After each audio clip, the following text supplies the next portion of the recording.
आप सभी को मेरा नमस्कार। जय माता रानी की। तो प्रेम से बोलिए माता रानी की जय हो। तो दोस्तों, नवरात्रि के पहले दिन की व्रत कथा आज मैं आपके लिए इस वीडियो में लेकर आई हूँ। दोस्तों, नवरात्रि के पहले दिन माँ शैलपुत्री की पूजा की जाती है।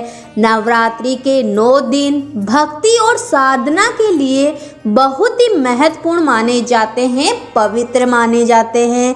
इसके पहले दिन माता शैलपुत्री की पूजा अर्चना की जाती है। शैलपुत्री माता जी हिमालय की पुत्री हैं, हिमालय पर्वतों के राजा हैं। वे अडिग हैं, उन्हें कोई भी नहीं हिला सकता है। जब हम भक्ति का रास्ता चुनते हैं तो हमारे मन भी भगवान के लिए इसी ही तरह का अडिग विश्वास होना चाहिए, तभी हम अपने लक्ष्य तक पहुंच सकते हैं। यही कारण है कि नवरात्रि के पहले दिन माता शैलपुत्री की पूजा की जाती है। अब मैं आपको माता शैलपुत्री की व्रत कथा सुनाती हूँ।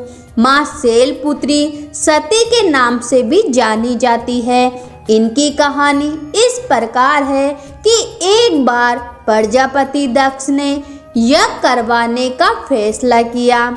इसके लिए उन्होंने सभी देवी देवताओं को निमंत्रण भेज दिया, लेकिन भगवान शिव को निमंत्रण नहीं भेजा।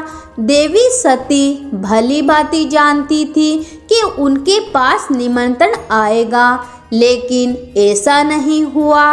वो उस यज्ञ में जाने के लिए बेचैन थी, लेकिन भगवान शिव जी ने उन्हें मना कर दिया था। उन्होंने कहा कि यज्ञ में जाने के लिए उनके पास कोई भी निमंत्रण नहीं आया है और इसलिए वहां जाना उचित नहीं है।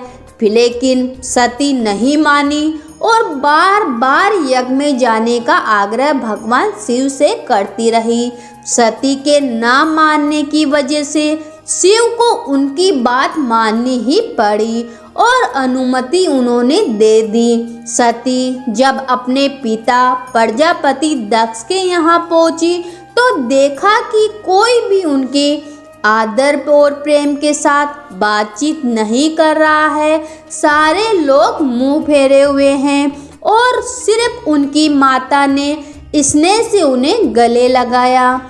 उनकी बाकी बहनें उनका उपवास उड़ा रही थी और सती के पति भगवान शिव जी को भी तिरस्कार कर रही थी। स्वयं दक्ष ने भी अपमान करने का मौका न छोड़ा। ऐसा व्यवहार देखकर सती को बहुत दुख हुआ और अपने पति का अपमान उनसे सहन नहीं हुआ और फिर अगले ही पल उन्होंने वो कदम उठाया जिसकी कल्पना स्वयं दक्ष ने भी नहीं की होगी। सती ने उसी यज्ञ की अग्नि में खुद को स्वाहा कर दिया और अपने प्राण त्याग दिए। भगवान शिव को जैसे ही इसके बारे में पता चला तो वे बहुत दुखी हो गए। दुख और गुस्से की ज्वाला में जलते हुए भगवान शिव जी ने उस यज्ञ को ध्वस्त कर दिया। इसी सती फिर हिमालय के यहाँ जन्म लिया और वहाँ जन्म लेने की वजह से इनका नाम शैलपुत्री पड़ा। माँ शैलपुत्री का वास काशी नगरी वाराणसी में माना जाता है। वहाँ शैलपुत्री का एक बेहद प्राचीन मंदिर भी है, जिसके बारे में मान्यता है कि यहाँ माँ शैलपुत्री के सिर्फ दर्शन करने से ही भक्त जनों की मुरादें पूरी हो जाती है। ऐसा भी कहा जाता है कि नवरात्रि के पहले दिन यानी प्रतिपदा को जो भी भक्त माँ शैलपुत्री के दर्शन करता है उसके सारे वैवाहिक जीवन के कष्ट दूर हो जाते हैं। माँ शैलपुत्री का वाहन वृषभ है यानी कि बैल, इसलिए इन्हें वर्षारूढ़ा भी कहा जाता है। इनके बाएं हाथ में कमल तथा दाएं हाथ में त्रिशूल रहता है। तो बोलो माँ शैलपुत्री की जय हो।